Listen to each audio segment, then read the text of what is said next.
Hello friends, దేవుని కృప వల్ల అయ్యగారు అమ్మగారు మీ అందరికీ దేవుని యొక్క విలువైన ప్రసంగములు స్వయంగా రాసినవి మీకు అందచేయాలని కోరుకుంటున్నాం. మా పుస్తకంలో సిలువ ధ్యాన ప్రసంగములు 83 ప్రసంగములు, క్రిస్మస్ ప్రసంగములు 50 ప్రసంగములు, బైబిల్లోని స్త్రీల ప్రసంగములు 72 ప్రసంగములు, మోషే సుఖోపవాస ప్రసంగములు 63 ప్రసంగములు. ఈ పుస్తకములు అయ్యగారు అమ్మగారు స్వయంగా రాసినవి మీ అందరికీ అందాలని కోరుకుంటున్నాము. మా పుస్తకములు కావాల్సిన వారు కాంటాక్ట్ అవ్వాల్సిన numbers: Bapatla reverend doctor P Jayapal garu, phone number 9866412025. Guntur doctor P Prasad Rao garu, phone number 9413685994 and 9705789407. మా పుస్తకంలో మీరు తీసుకొని చదివి ఆదరణ పొంది దేవుని మహిమపరచాలని కోరుకుంటున్నాము. Don't forget to like the video. Thank you.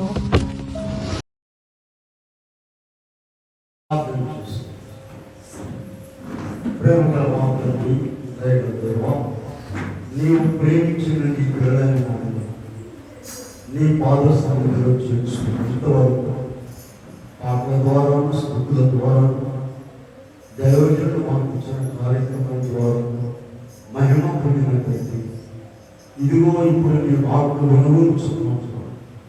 నాకు మీరు మీ ఆత్మ ద్వారా మాట్లాడు. ఏ స్నామమును వేడుకొని ప్రార్థిస్తున్నాము. ఆమె కూర్చుకోవచ్చు. నీ పాద సన్నిధికి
సంఖ్యాకాండంలో 35వ అధ్యాయంలో 9 నుండి చదువుతాం. మరియు యెహోవా ఇలాగు సెలవిచ్చు, ఇశ్రాయేలుతో ఇట్లా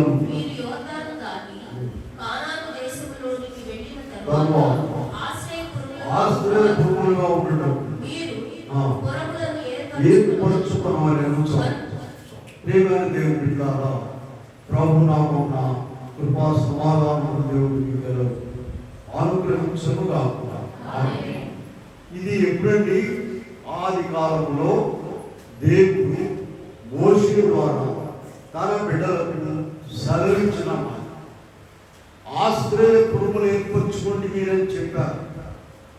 మనకు లూకా సువార్తలో క్రిస్మస్ కాలంలో ఒక మాట తెలుసండి.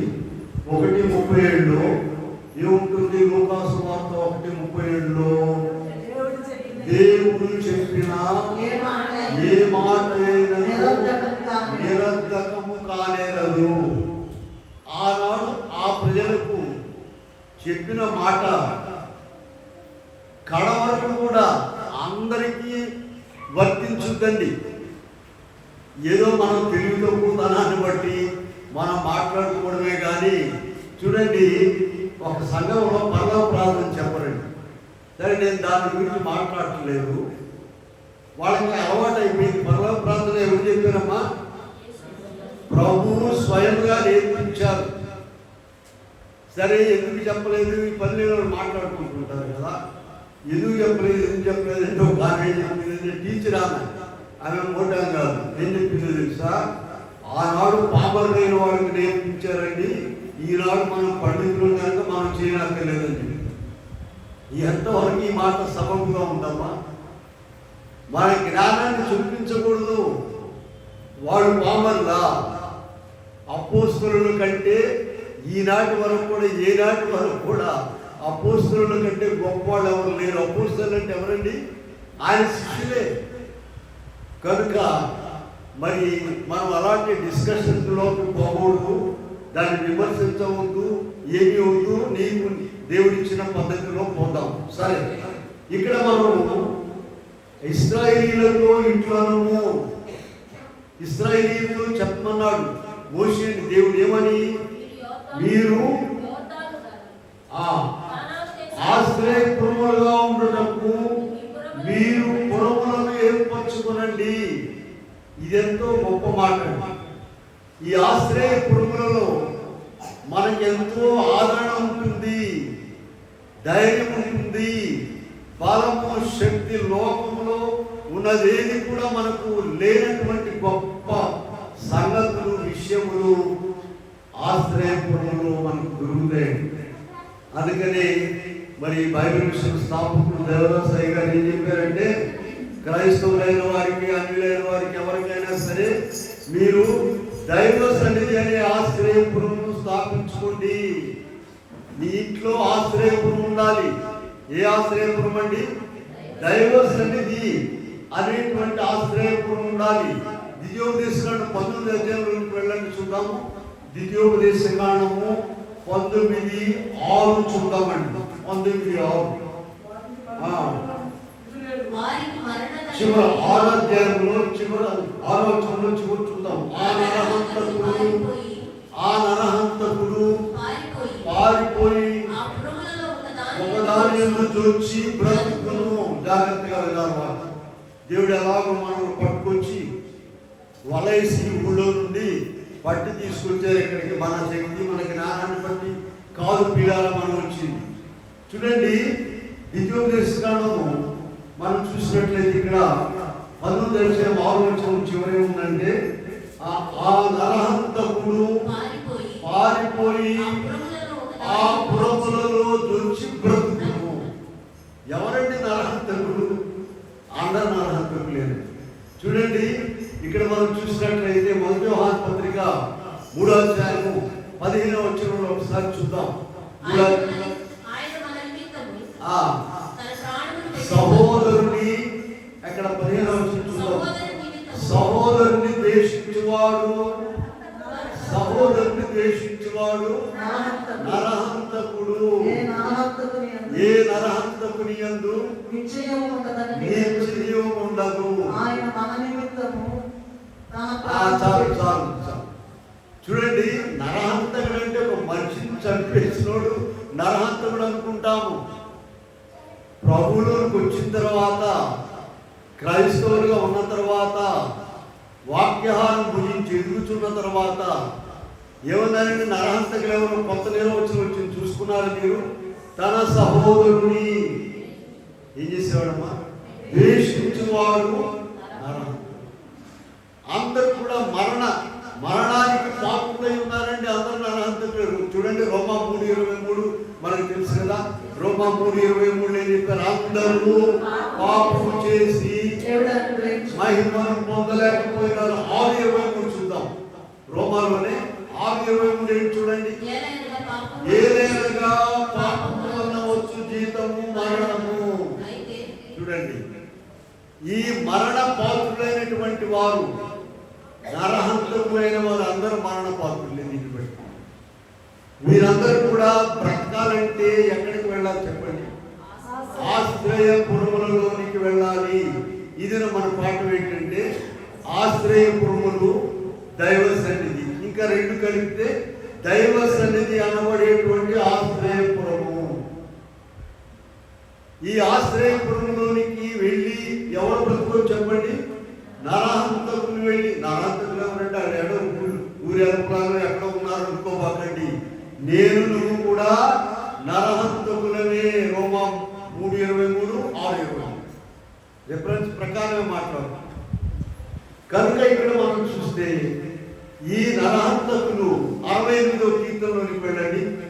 68:20లో ఒక మాట చూద్దాం. 68:20 దేవుడు మా పక్షముగా 68 అధ్యాయం 21 దేవుడు మన పక్షముగా పూర్ణ రక్షణ కలుగ చేయు దేవుడై ఉన్నాడు. మరణము తప్పించుట పూర్ణ రక్షణ అండి, కంప్లీట్. ఇక కొసరా కిసరేం లేదు, కానీ వదిలిపెట్టేది లేదు. పూర్ణ రక్షణ కలుగు చేసే దేవుడట. మరణము తప్పించుట ప్రభు అయిన యెహోవా వశం. మరణం అన్నిటికంటే లాస్ట్ అండ్ పెద్ద చాప్టర్ అది.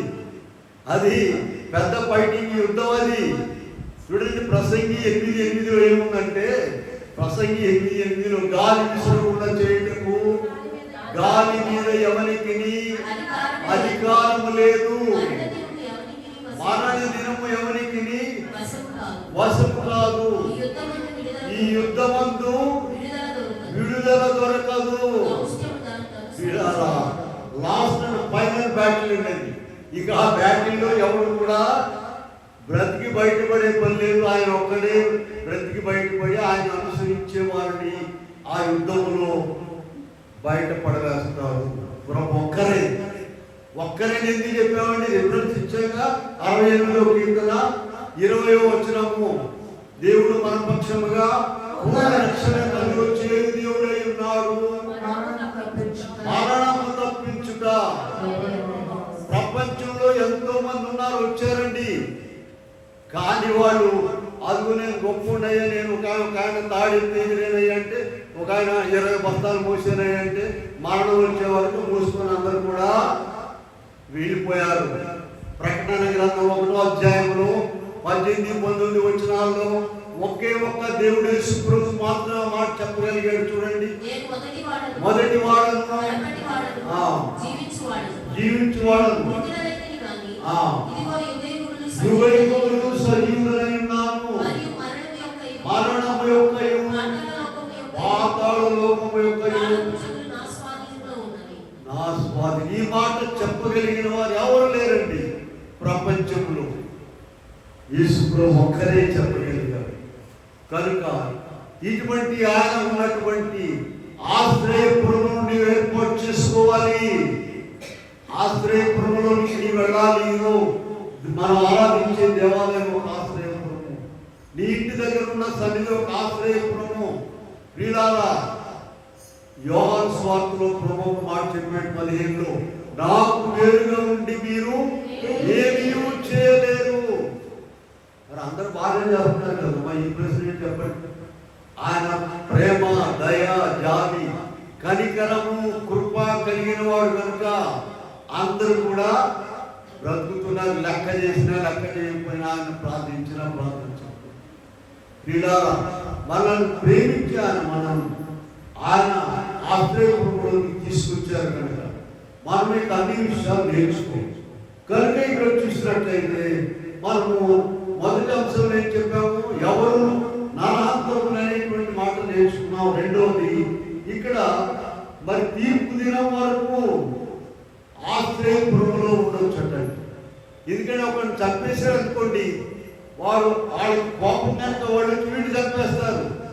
వీడు చంపవేసి పడకుండా ఆశ్రయపురంలోకి వెళ్ళినట్లయితే ఎవరు కూడా వాడిని ముట్టుకోవడానికి వీలేదు. తీర్పు దినం వరకు. 2 కొరింథీ 5వ అధ్యాయం 10వ వచనంలో మనం ఎప్పుడు చూస్తుంటాము, దేహంతో జరిగించినవి అవి మంచివైనను సరే చెడ్డవైనను సరే మనమందరము క్రీస్తు న్యాయపీఠం ఎదుట ఆ మన మీద పనిష్మెంట్ రాకుండా ఉండడానికి మనం ఎక్కడ ఉండాలమ్మా? ఆశ్రయపురములో ఉండాలి. 2 పేతురు పత్రికలో 2వ అధ్యాయం 4వ వచనంలో మనం చూసినట్లయితే ఇక్కడ 2 పేతురు 2:4 దేవుడు పాపము చేసినప్పుడు దేవుడు వారిని విడిచిపెట్టక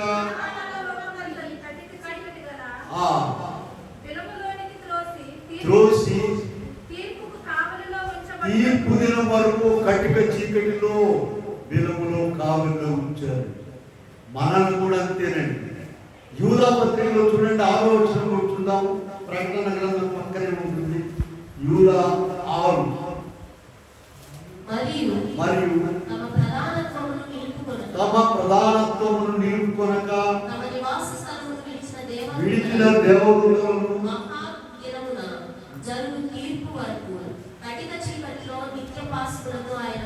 బంధించి భద్రపరిచను. వీళ్ళ ఆయన చేతి నుండి ఎక్కడ పోలేరండి. ఈ భూమి మీద మనం జీవించేది ₹1 బ్రతికే, కోటి రూపాయలు బ్రతుకు అక్కడ ఎదురు చూస్తున్నాం. మనకు నీవెక్కడ నుండి వెళ్ళిన తర్వాత అక్కడ ఒక చోట భద్రపరిచి ఉంచుతారు తీర్పు దినము వరకు. అక్కడ ఎవరెవరు ఎన్నిసార్లు ప్రార్థనకు వచ్చారా, ఎన్నిసార్లు ప్రార్థన చేశారా, ఆశ్రయపురము మాట అసలు విన్నారా లేదా అనేది అక్కడ తేల్చేస్తారు. ఇక్కడ కాదు. ఇక్కడ అంటే మరణం, అంటే మరణం, వెళ్ళిపోవడమే. కాసేపు ఏడుస్తారు, కాకపోతే 4 రోజులు ఏడుస్తారు. -4 -1 ఎన్నమ్మా? 3 5 3 అంతే. కాసేపు మైనస్ వెళ్ళిపోతారు. కనుక ఇక్కడ మనం చూస్తే 1 యోహాను పత్రికలోకి వెళ్దాం. చూడండి, ఇక్కడ ఈ ఆశ్రయపురములో మనము దేవునితో సహవాసం చేయాలి. 1:7 చూడండి. 1 యోహాను పత్రిక 1వ అధ్యాయము 7వ వచనం చూద్దాం.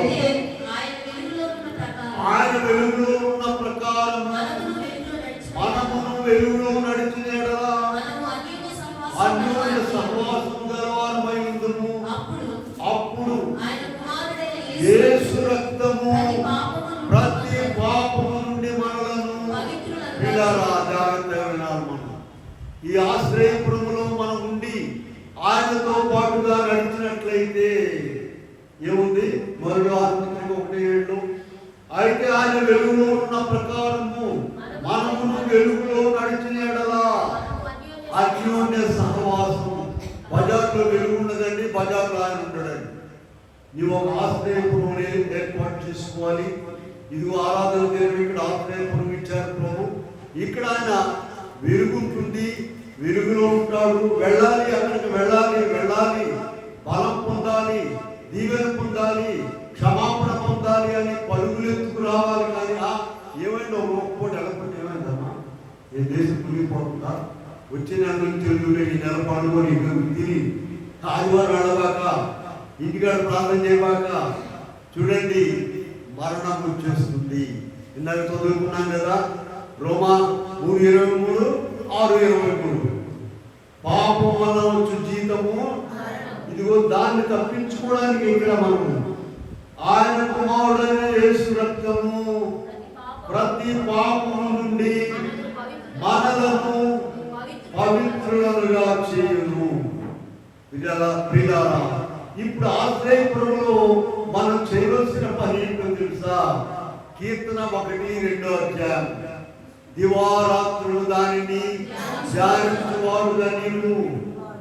లూకాసు వార్త 18:1 ఎప్పుడు ప్రార్థన చేయమన్నారమ్మా? విసుగక నిత్యము. ఇదిగో ఈ 2 విషయాలు తీర్పు దినంలోకి రాకముందు ఎవరండి? ఇందాక మనం ఒక మాట చదివా, గుర్తుందా మీకు? ద్వితీయోపదేశకాండము 19వ అధ్యాయము 6వ వచనంలో ఒకసారి పడి చూడండి. 19:6 ఆ నరహంతకుడు పారిపోయి ఆ పురుగులలో దానిలో దూర్చి బ్రతుకుము. ఆ నరహంతకుడు ఎవరండి? ఆ నరహంతకుడు ఈయనే, మనమే ఆ నరహంతకుడు. ఆ ఆశ్రయపురంలోనికి వెళ్ళి నీవు ఏమనుకున్నావు? ఇందాక 7వ వచనం 1 యోహాను 1:7 ఆయన వెలుగులో ఉన్న ప్రకారము ఆయన రక్తము ప్రతి పాపముల నుండి మనలను పవిత్రులుగా చేయింది.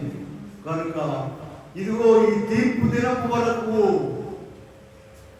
నరహంతకుడైనటువంటి వారిని ఆశ్రయపురంలో కావలిలో ఉంచుతారు. ఇంకెవరు రావడానికి వీల్లేదు అక్కడికి. ఆశ్రయపురం అనేటువంటిది ఒక గ్రామంలో కట్టుదిట్టంగా ఒక చోట ఏర్పాటు చేస్తారండి. మీకు తెలుసా, మందుల దొడ్లు ఉంటాయి. తప్పిపోయిన భగవంతుని ఏం చేస్తారమ్మా, ఆ మందుల దొడ్లో పెట్టి ఉంచుతారు. ఏదో పూట గడ్డి ఎండుగడ్డి ఏదో ఒకటి వేస్తారు. వాడు ఓనర్ రాగానే డబ్బులు కట్టమని వదిలిపెడతారు, తీసుకెళ్తారు. ఇలాగ ఇక్కడ ఏంటంటే ఈ ఆశ్రయపురంలో ఆ గ్రామ పెద్దలందరూ కూడా అతన్ని జాగ్రత్తగా కాపులా ఉంచుతారు. అతని మీదకి ఎవరు రాకుండా ఎప్పటి వరకు, తీర్పు దినము వరకు. కనుక అలాగే ఈ ఆశ్రయపురంలో మనము 2 విషయాలు చెప్పాము. కీర్తనలు 1, 2 ఎప్పుడు చదవాలమ్మా? దివారాత్రులు. లూకా 18:1లో నిత్యము. ఒక మాట చెప్తా మీకు ఎప్పుడు నేను.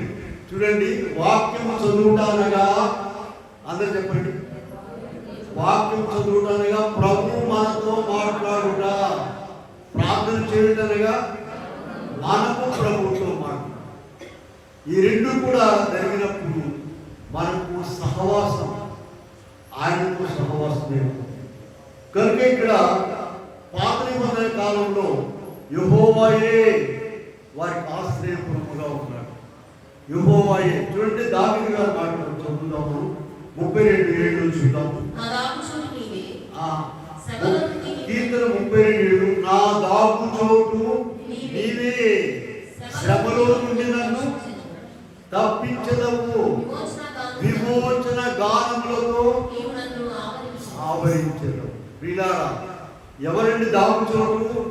నీ డబ్బు కాదు, నీ బలము, నీ శక్తి కాదు దాగు చోటు. సరే, వాళ్ళ కుమారుడైన సొలొమోను గారు కూడా ఒక మాట చెప్పాడు. సామెతలు 18:10 చూడండి. సామెతలు 18:10. యెహోవా నామము బలమైన దుర్గము, నీతిమంతులు దానిలోనికి పరిగెత్తుకుని వెళ్ళి, ఎలా వెళ్తారంటమ్మా? పరిగెత్తుకుని వెళ్తారు. ఇల్లు గాలిపోతుంటే ఏం చేస్తారమ్మా? పరిగెత్తుకుని బయటపోతుంటారు. యెహోవా నామము బలమైన దుర్గము. కనుక ఈ బలమైన దుర్గములోనికి మనం వెళ్ళాలంటే అది నీ దగ్గర ఉండాలి. నీ ఇంట్లో ఉన్నదా? ఆశ్రయపురం నీ ఇంట్లో ఉన్నదా?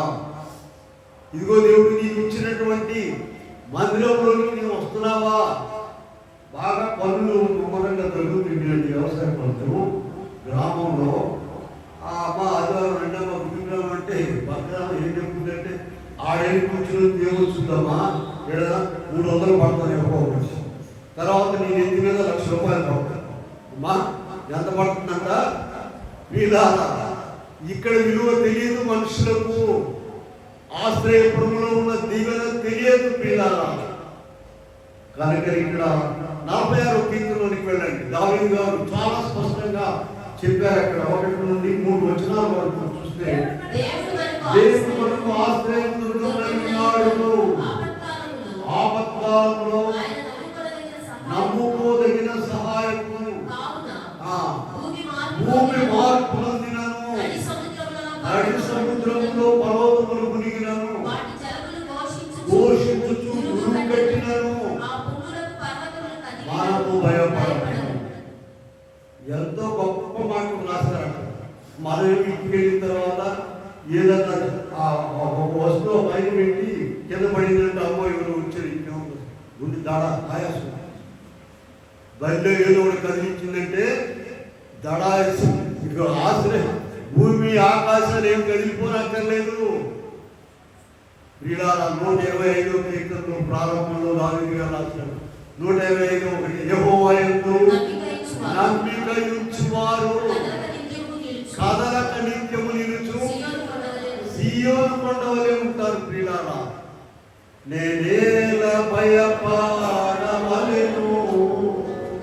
నేనేల చింతించవలెను, నా యేసు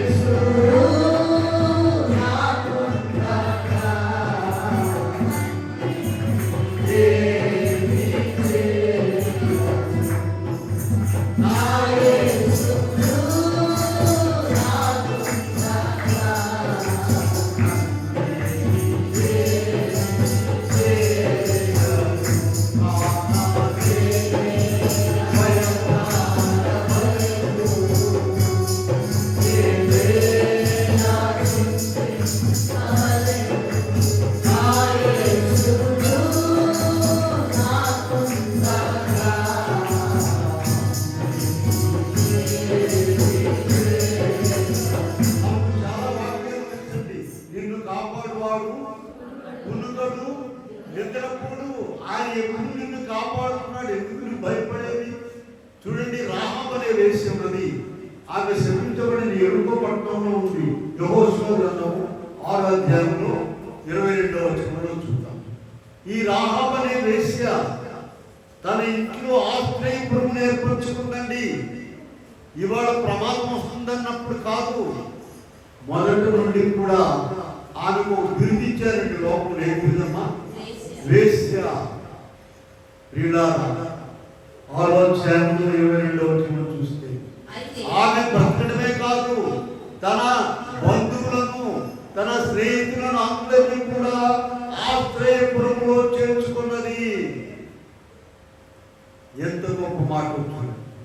దేవుని మాటలన్నీ కూడా పోగు చేసుకుంటుంది. ఆనాడు రాహాబు వేసి 66 పుస్తకాలు బైబిల్ లేదండి. అసలు లేనే లేదు. ఈ యాత్రికులు వెళుతూ అటు ఇటు పూటకోళ్ళు ఇల్లది భోజనం చేసి రాత్రి వెళ్తారు. వాడు చెప్పుకునే మాటలన్నీ కూడా భద్రపరుచుకుంది. అమ్మో, ఎర్ర సముద్రంను పాయం చేశాడట దేవుడు. ఐగుప్తు సైన్యాన్ని ముంచేశాడట. అదే బైబిల్ ఆమెకి. ఇవాళ దేవుడు ఎంతో ప్రేమ కలిగి మనకు 66 పుస్తకాలు మనకు చేతికి ఇచ్చారు. చదవడానికి పనికిరాడు ఉందండి, ఊపిరాడని పనులేదు. కనుక ఇక్కడ మనం చూస్తే యెహోవాయే మనకు ఆశ్రయపురము. ఇక తర్వాత చూద్దాం. తర్వాత యేసుక్రీస్తు ప్రభు శిలువ మనకు ఆశ్రయపురము. ఇప్పుడు కొత్త నిబంధనలకు వచ్చేసరికి ఏం చెప్పండి? యేసుక్రీస్తు ప్రభు యొక్క శిలువే మనకు. ఇదిగో ఇందాక మనం చదువుకున్న రీతిగా పాపం వల్ల వచ్చు జీతము మరణము. యెషయా గ్రంథము 53వ అధ్యాయంలో మనం చూసినట్లయితే యెషయా గారు ప్రభు యొక్క జీవిత చరిత్ర అంతా కూడా రాసి పెట్టేది. 5 నుండి 7 వరకు చూడండి.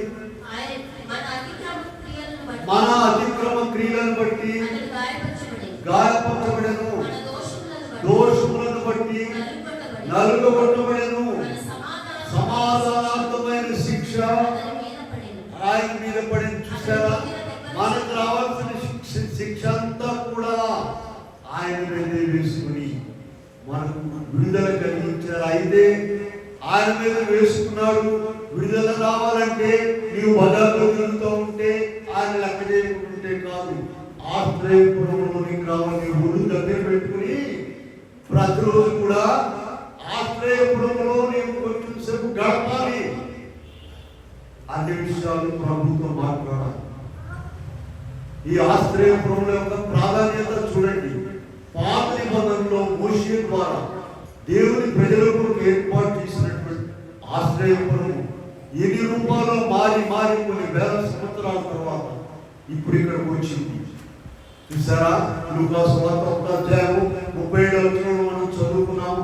దేవుడు చెప్పిన ఏ మాట అయినను నిరర్ధకము కానేరదు ప్రియులారా. కనుక ఇక్కడ మనం చూసినట్లయితే చూడండి, మొదటి పేతురు పత్రికలో 1వ అధ్యాయంలో 18, 19 వచనాల్లో మనం చూద్దాం.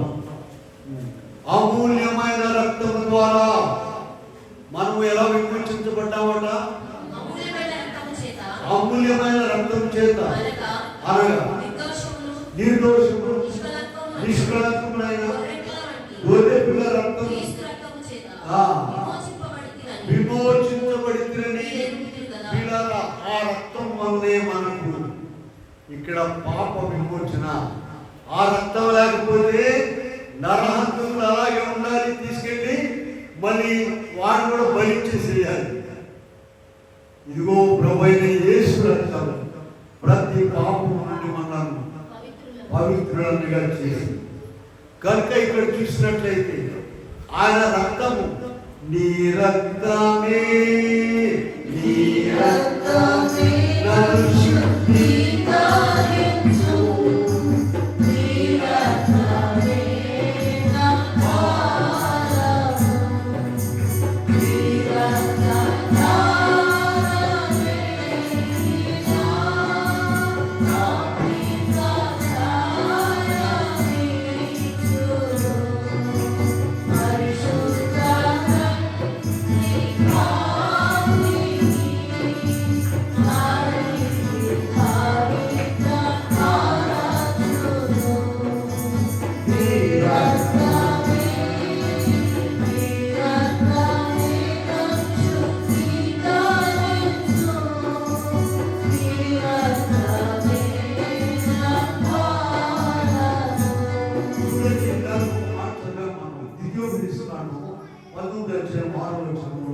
ఏం చదివామంటే ఆ నరహంతకుడు పారిపోయి ఆ పురములలో ఒకదానిని చూచి బ్రతుకును.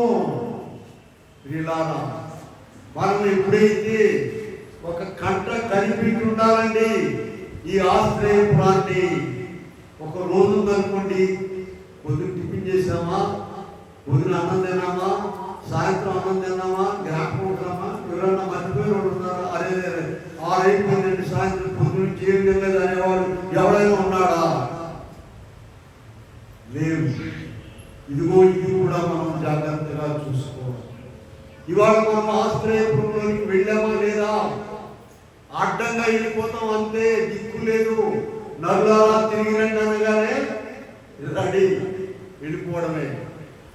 కనుకనే ప్రభు ఆశ్రయపురం మనకి ఇచ్చారు. ప్రియులారా, యేసుక్రీస్తు ప్రభు యొక్క ఆయనే మనకు ఆశ్రయం. ఎవ్రీ పత్రికలో చూడండి, మనం చూసినట్లయితే అసలు ఆయన ఎందుకు వచ్చారు ఈ లోకానికి? ఎవ్రీ 2:15 చూడండి, 2వ అధ్యాయం 15వ వచనం.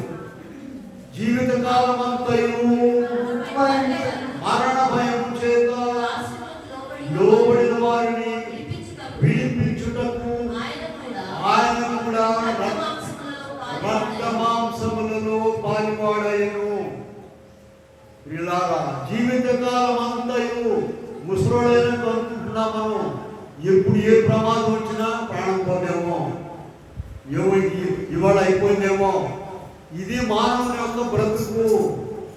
అటువంటి వారిని విడిపించడానికి ఆయనే వచ్చారు.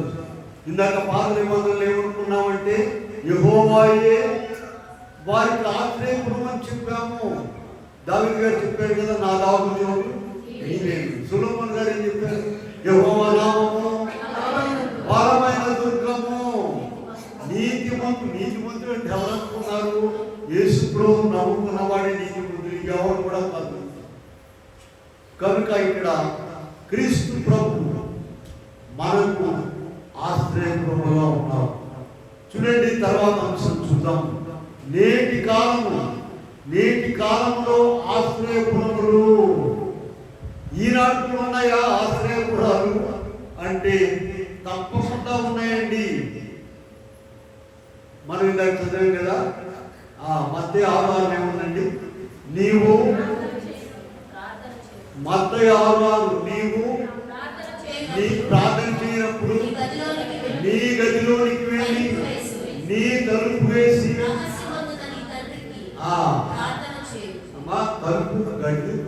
తలుపేస్తున్నారు. సరే కదా, తలుపేస్తే మంచి లోపం ఉన్నారు, బయట ఉన్నారా? ఆడు కూడా తలుపేస్తున్నారు. ఇలా తిరిగేవాళ్ళు తలుపేసాక ఇలా వెళ్తున్నారు. మాకు ఈ ఉద్యోగాలు మా ఎవరైనా ఉంది. ఆయన ఉద్యోగాన్ని బాగా క్యారేజ్ పెట్టుకొచ్చింది. మధ్యాహ్నం ఈ మాటలు తెగ చేసి వెళ్ళాక క్యారేజ్ పెట్టుకొచ్చి ఇక్కడ ముచ్చట్లు వేసుకుంటే తెగ వస్తారు. సాయంత్రం దాకా భోజనాలు ఎప్పుడైందంటే మా అమ్మగారు అడగండి కావాలంటే నేను అమ్మగా చెబుతున్నాను అని పేరు ఏంటమ్మా సత్యాలు. ఆయన వచ్చి ఉద్యోగం నుండి రామ్మాని జాకెట్స్ తీసుకెళ్తారు. క్యారేజ్ పెట్టుకొచ్చింది. ఎందుకు కలిపేసింది? నాకు కూడా కలిపేసింది. ఆ తలుపు బైబిల్లో చూడండి, నీవు లోపల నుండి తలుపు వేసుకోవాలి, ప్రార్థన చేయాలి. ఇలా అక్కడికి వెళ్ళి ఏం చేయాలంటే చూద్దాం. చూడండి, యెహోషువ గ్రంథంలోకి వెళ్దాం. లోపలికి వెళ్ళిన తర్వాత యెహోషువ గ్రంథంలో 20 అధ్యాయము 4వ వచనం చదవండి. 24. ఆ పురములలో ఒకదానికి పారిపోయి ఆ పురము యొక్క పెద్దలు విన్నట్లు తన సంగతి చెప్పిన తరువాత వారు పురములోనికి వానిని చేర్చుకొని తమ యొద్ద నివసించుటకు వానికి స్థలం ఇవ్వవలెను. చూడండి, ఆ పురద్వారం వద్ద నిలబడి ఏం చేయాలంటమా? యెహోషువ గ్రంథము 20 అధ్యాయం 4వ వచనం చూసుకోండి. బైబిల్లో ఉన్నదే మనం చెప్తున్నాం. ఆ పురద్వారం వద్ద నిలిచి తన సంగతి అంతా చెప్పుకోవాలి, దాచిపెట్టకూడదు. అయ్యా, నేను ఆ పని చేసిన దుర్మార్గురాలనయ్యా, ఈ తప్పు ఆ తప్పు అన్ని ఆయన దగ్గర చెప్పుకోవాలి. అప్పుడు అక్కడ ఉన్నటువంటి పెద్దలు ఏం చేస్తారంట? లోపలికి అనుమతించి ఆయనను భద్రపరుచుస్తారు. ఎప్పటి వరకు? తీర్పు దినం వరకు. ఇంకెవరు కూడా అక్కడ రావడానికి వీల్లేదు. ఆ తీర్పు దినమున మనందరం కూడా నిర్దోషులుగా తీర్చబడతాము. ఆయన ఉన్నారు కదా, ఆశ్రయపురమునకు నాయకుడు యజమానుడైనటువంటి ప్రభువు మనతో ఉన్నాడు. ఇదిగో ఎలా చేయాలంటే ఇక్కడ ఈ ఆశ్రయపురములో రెండు రిఫరెన్స్ చెప్తే చూడండి, కానీ తెలిసినవే. లూకా సువార్త 11వ అధ్యాయంలో 5 నుండి 13 వరకు చూస్తే అక్కడ సిగ్గుమాలి మాటికి అడిగినటువంటి స్నేహితుడు ఉన్నాడు. ఈ ఆశ్రయపురములో నీవేం చేయాలండి? సిగ్గుమాలి మాటికి అడగాలి. అప్పుడు నీవు రోజు ప్రార్థించాలి. గోతులాడిన స్త్రీ అలా దైవ సన్నిధిలో నీవు ప్రార్థించినట్లయితే విసుగక నిత్యము లూకా 18:7-18 నుండి చూసినట్లయితే అక్కడ గోతులాడిన స్త్రీ ఉన్నది. ఇప్పుడు ఇందాక లూకా సువార్తలోనేమో 11వ అధ్యాయంలో సిగ్గుమాలి మాటి అడిగిన స్నేహితుడు ఉన్నాడు. 18వ అధ్యాయంలోనేమో గోతులాడిన స్త్రీ ఉన్నది. ఆ 2 భాగాలు చదివినట్లయితే మనకు అసలు ఎలా ప్రార్థన చేయాలో, ఎంత మొరపెట్టుకోవాలో, ఎంత మొత్తుకోవాలో ప్రభు సన్నిధిలో కనబడుతుంది. ఇది మనం ఎక్కడ చేయాల్సిన పని అండి? ఆశ్రయపురములో చేయవలసిన పని. ఇందాక యెహోషువ గ్రంథంలో చూసాం మనము. ఈ ఆశ్రయపురంలోకి వెళ్ళిన వాడు ఏం చేయాలంట? 24లో తన సంగతి అంతా కూడా చెప్పుకోవాలి. అక్కడ దాచిపెట్టకూడదు. తన సంగతి అంతా కూడా ప్రభు సన్నిధిలో నీవు చెప్పుకున్నట్లయితే, అలా చెప్పుకోవడానికి ఆనాడు ఆశ్రయపురాన్ని ఇచ్చారు, ఈనాడు దైవ సన్నిధిని ఆశ్రయపురాన్ని నీకు ఇచ్చారు. నీవు అందులోనికి వెళ్ళి ప్రభు దగ్గర నీ సంగతి అంతా చెప్పుకు, అన్ని విషయాలు చెప్పుకు. క్రీస్తు ప్రభువు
ఆదివారం నాడు గుడి చూస్తే ఎంత రిలీఫ్ అండి, ఎంత సంతోషం అండి.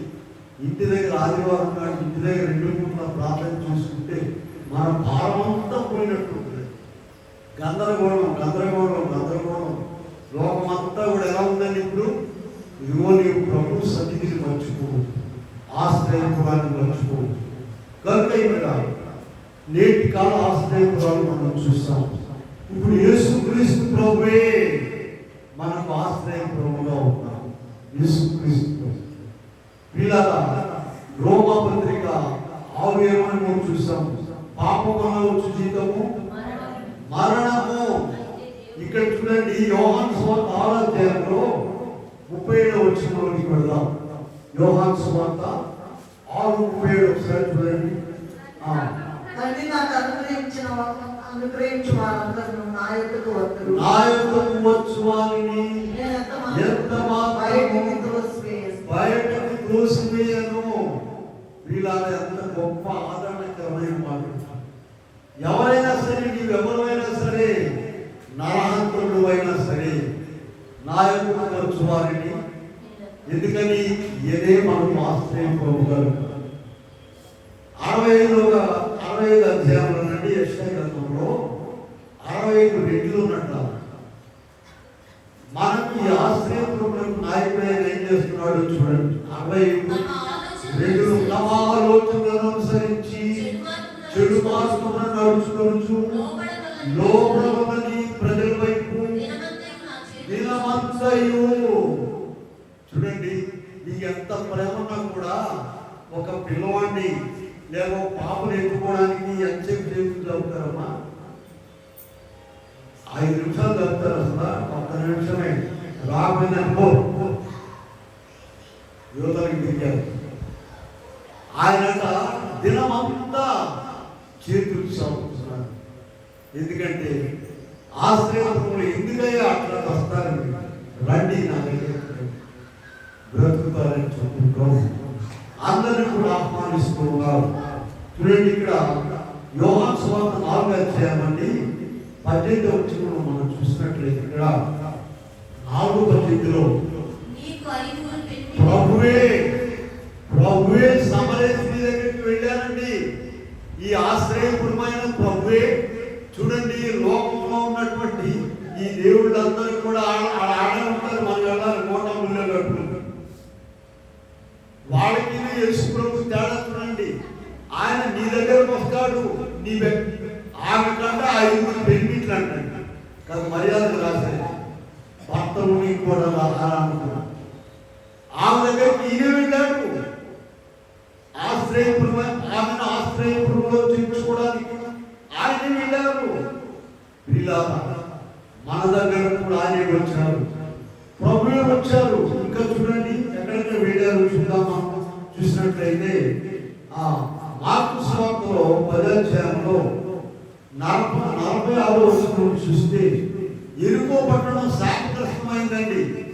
ఎరికో పట్టణము ఎంత శాపగ్రస్తమైందంటే, దేవుని ప్రజలైన ఇశ్రాయేలీయులు ఆ ఎరికో పట్టణం దాటి వెళ్ళాలంటే ఆ ఊళ్ళో వెళ్ళారంట. చాలా పక్క నుండి తిరిగి వెళ్తారండి. అంత రెస్టారెంట్ వాళ్ళు. అక్కడ ఉన్నటువంటి గుడ్డి భిక్షకుడు త్రోవ పక్కన కూర్చుంటే ఆయన ఊరు వెళ్ళారు. ఏమండి, గ్రామాల్లో ఏం చేస్తారంటే కొత్తోడు వస్తుంటే ఇక వీళ్ళని ఇంటర్వ్యూ చేస్తారు. దారిలో కనపడి మీరు ఎవరికి చెప్తారండి? ఎవరు మీ చుట్టాలు? ఎట్లా మీ చుట్టాలు? ఇది ఇంటర్వ్యూ జరుగుతూ ఉంటారు. వీళ్ళారా యేసు ప్రభు ఎరికో పట్టణానికి వెళ్తున్నారు. ఎవరు ఆయన చుట్టాలు? ఎవరండి? త్రోవ ప్రక్కన ఉన్నటువంటి గుడ్డి భిక్షకుడు. ఆయనతో ఈయన వెళ్ళాడు ఆశ్రయపురంలో చేర్చుకోవడానికి.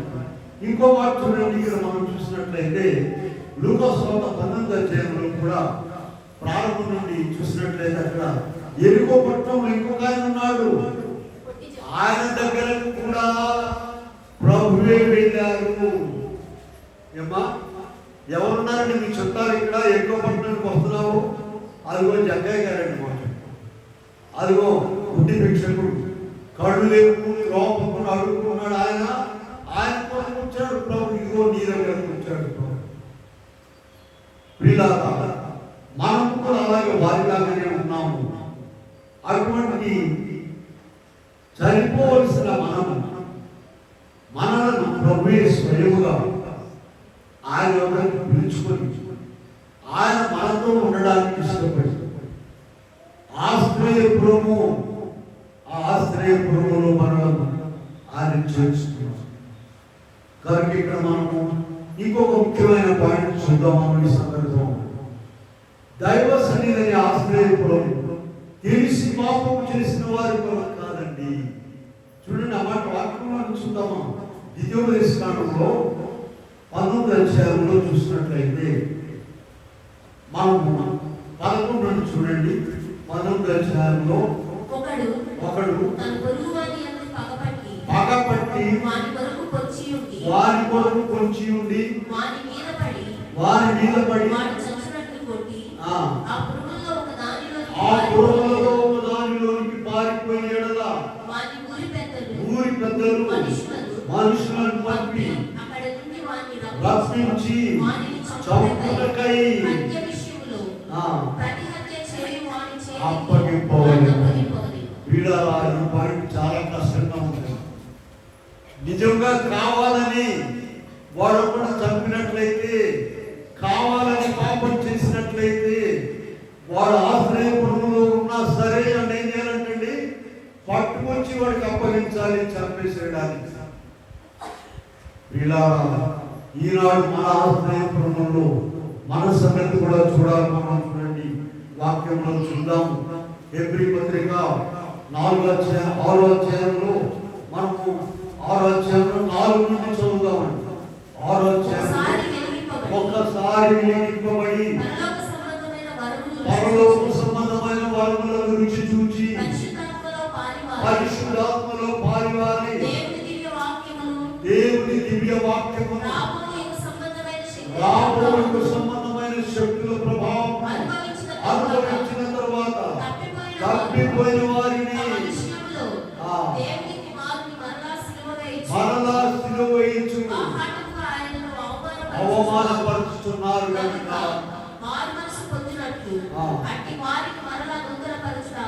అసాధ్యం. ఇదిగో అక్కడ తెలిసి పాపము చేసినటువంటి వాడు ఆశ్రయపురంలో ఉన్నా సరే తీసుకొచ్చి వాడిని చంపేశారు. ఇలా ఎన్నో సంవత్సరాల నుండి ప్రభు గడిపిస్తున్నాడు. నీకు తెలిసి ఇంకా ఏమేమి చేస్తున్నావో ఆయన ఆయాసకరమైన వాటిని నీవు చేసినట్లయితే అటువంటి వారిని ఉపేక్షించేది లేదు అని ప్రభు స్పష్టంగా వాక్యంలో చెప్తున్నారు. ఇంకొక మాట కూడా చూద్దాం. మనం స్పష్టంగా మత్తయి సువార్త 7వ అధ్యాయంలో మనం చూసినట్లయితే 22-23 వచనాలు చదవండి. 7వ అధ్యాయంలో ఆ దినమందు అనేకులు నన్ను చూచి ప్రభువా దేవుని నామమున ప్రవచించలేదా, దయ్యములను వెళ్ళగొట్టలేదా, అద్భుతములు చేయలేదా అని చెప్పుదురు. ఎన్నడూ ఎరుగను అక్రమము చేయవారులారా. చూడండి, ఆయన అబద్ధం చెబుతున్నాడా, వీళ్ళు అబద్ధం చెబుతున్నారా? ఎవరు అబద్ధం చెబుతున్నారు? ఇద్దరు కరెక్టే చెబుతున్నారు. వీళ్ళు అద్భుతాలు చేసిన మాట కరెక్టే, దయ్యాలు వెళ్ళగొట్టిన మాట కరెక్టే, ఒకప్పుడు గొప్పగా పనిచేశారు. కానీ ఇప్పుడు ఏమయ్యారు? అక్రమస్తులు అయిపోయారు. ప్రభు చెప్పే మాట ప్రభు ముందే తెలుసండి. నీ ఎప్పుడు మారుకుంటావో, నీ ఎప్పుడు లోకంలో ఇదిగో యూదా ఇస్కరియోతు నశించిపోతాడని ప్రభు ముందే తెలుసు. అసలు యూదా విషయంలో మీకు కీర్తన గ్రంథంలోనే రాశారు తెలుసా? మీకు ఎక్కడ కీర్తన నాకు దేశంలో భూమి మీదకి రాలా, యూదా ఇస్కరియోతు రాలా. కనుక నీవు ఇప్పుడు తప్పిపోతావు ఆయనకు తెలుసు. కనుక ఏమంటున్నారు అక్కడ? అయ్యా మేము నీ నామం పేట అద్భుతాలు చేశాము, మహత్కార్యాలు చేశాము అని వాడు అంటుంటే ప్రభు ఏమన్నాడండి? అక్రమము చేయవారా. ఇదేంటండి? ఏం అక్రమం అది? దయచేసి వినండి. అక్రమం క్రమము లేదు, ప్రార్థనలో క్రమం లేదు, వాక్య చదవడంలో క్రమం లేదు, మందిరానికి రావడంలో క్రమం లేదు. వస్తావు మందిరానికి వస్తావు, 2 వారాలు అయినా 3వ వారం ఎలా చేస్తాడు?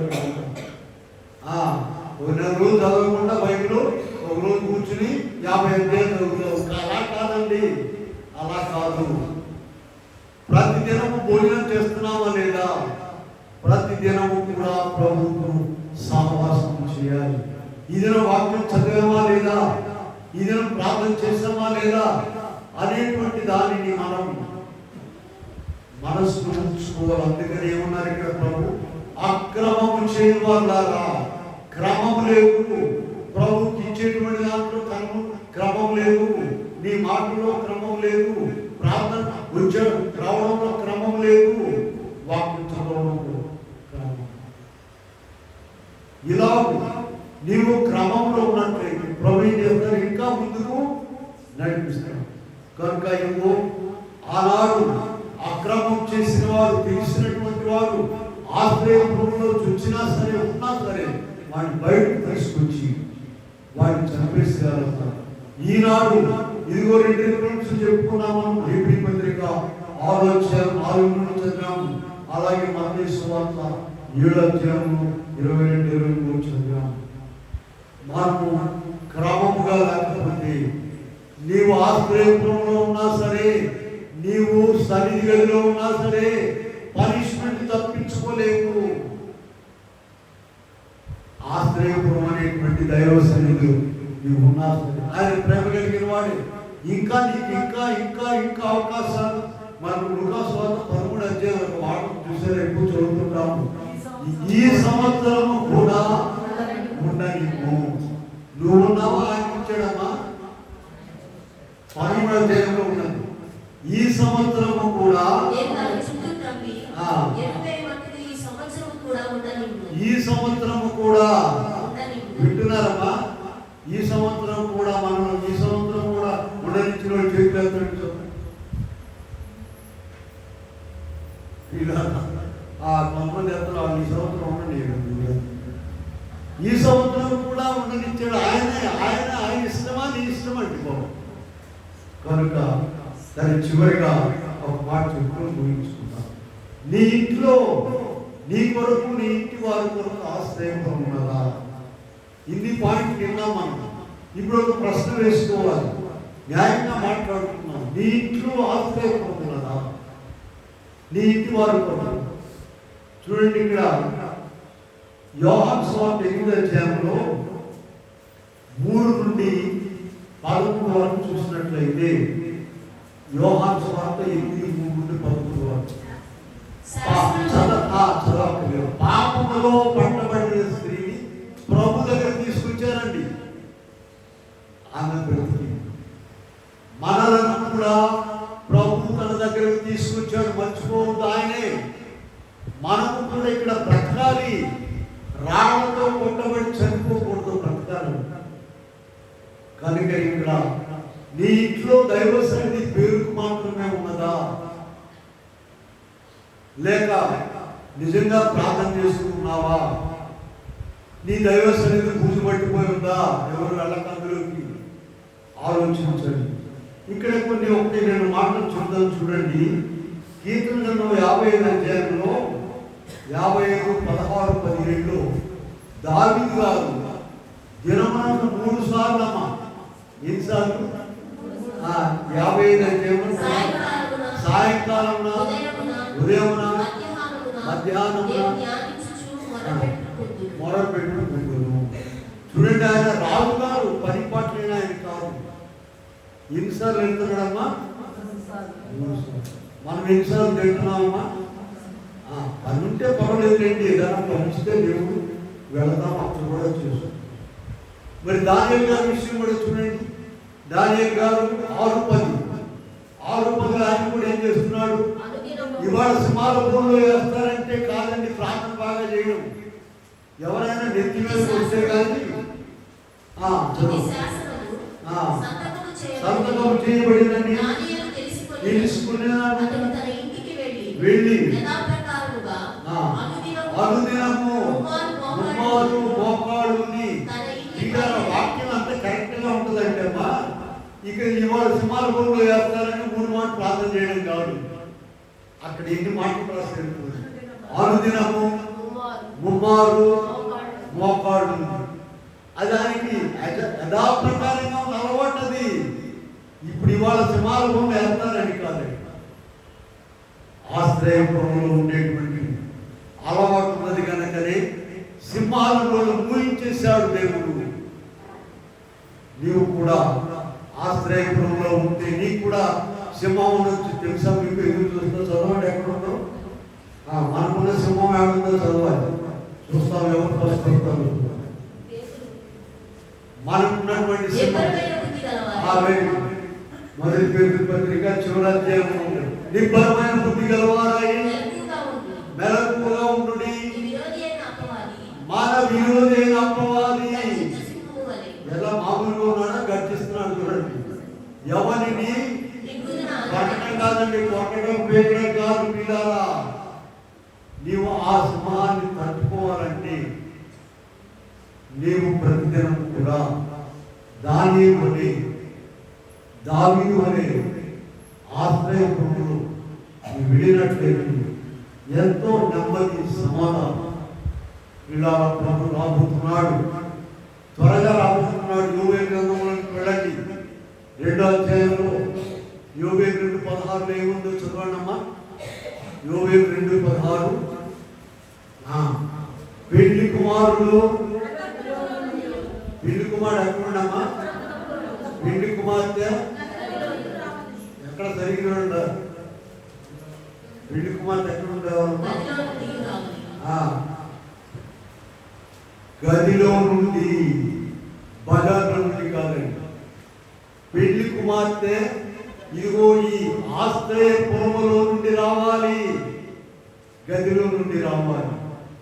అలా నీవు వచ్చినట్లయితే మేఘం ఎక్కుతావు.